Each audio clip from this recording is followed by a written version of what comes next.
রাধে রাধে। বিনম্রতার কোনো বিকল্প নেই, বিনম্রতার কোনো তুলনা হয় না।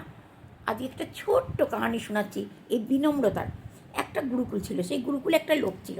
লোকটার ব্যবহার ছিল পুরো ব্যবহার, সবার সাথে সে খুবই রাফ ব্যবহার করতো, সবার সাথে লড়াই ঝগড়া। সেই বলে না বেল তো মুজে মার, তার অবস্থা সেই ছিল। ছোটো ছোটো কথায় সবার সাথে লড়াই ঝগড়া করা, এইরকম তার স্বভাব ছিল। গুরুজি দেখলো পুরো গুরুকুলের মহল এই মানুষটা খারাপ করে রেখেছে, সবার সাথে রোজ লড়াই ঝগড়া। একদিন গুরুজি চালাকি করে তাকে তার কক্ষাতে ডাকলো, ডেকে বললো, তুমি বসো, তোমার শরীর ঠিক আছে? হ্যাঁ গুরুজি, আমার শরীর ঠিক আছে। আর বলো, তোমার কি খবর? খুব ভালো গুরুজি। আরে গুরুজি, এই আশ্রমের না লোকেরা ভালো নয়, কত কমপ্লেন করলো গুরুজির কাছে। গুরুজি বলল, তোমার হাতটা একবার দেখাও তো, আমি তোমার হাতটা দেখি। গুরুজি ওর হাতটা দেখে গালে হাত দিয়ে বসে গেল। কী হলো গুরুজি, বলুন আমার হাতে কী লেখা আছে? আমার খুব কষ্ট হচ্ছে, তোমাকে আমি খুব ভালোবাসি, তুমি আমার একজন প্রিয় শিষ্য, কিন্তু তোমার হাতে লেখা আছে তুমি আর 1 সপ্তাহ বাঁচবে। হ্যাঁ, ভালো করে দেখুন, ভালো করে দেখুন, সত্যি বলছি, তুমি আর 1 সপ্তাহ বাঁচবে। 1 সপ্তাহের জন্যই তুমি এই দুনিয়াতে আছো। পাগলের মতন হয়ে গেল কথাটা শোনার পর। সে যখন গুরুজির কক্ষার বাইরে এলো, প্রথমে 2জন শিষ্য যাচ্ছে, তাদেরকে গিয়ে রাধে রাধে রাধে রাধে করলো। তারা অন্যদিকে মুখটা করে চলে গেল, কথা সাড়া দিল না। আর একজন আসছে ওদিক থেকে, তাকে দেখে জড়িয়ে ধরলো, রাধে রাধে, কেমন আছো ভাই, কেমন আছো?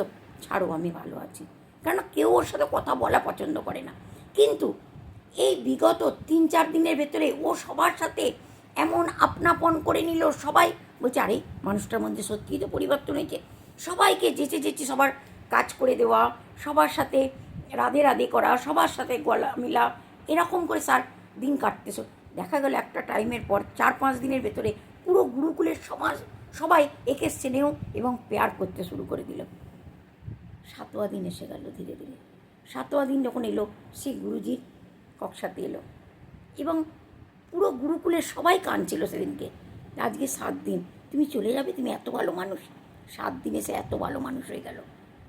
সবাই কক্ষার বাইরে সমস্ত শিষ্যরা অপেক্ষা করছিল। সে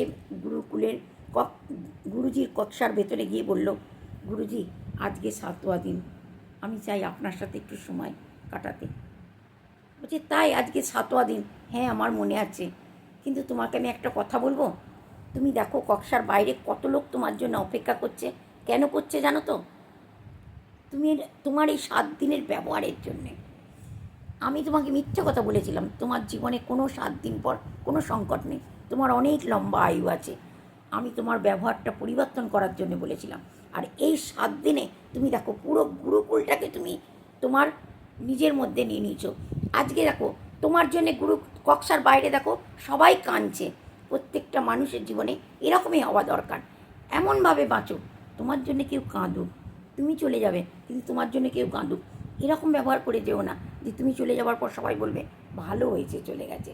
সেই জন্যে বিনম্রতার কোনো তুলনা নেই, সবাই বিনম্র জিন্দেগি কাটাও।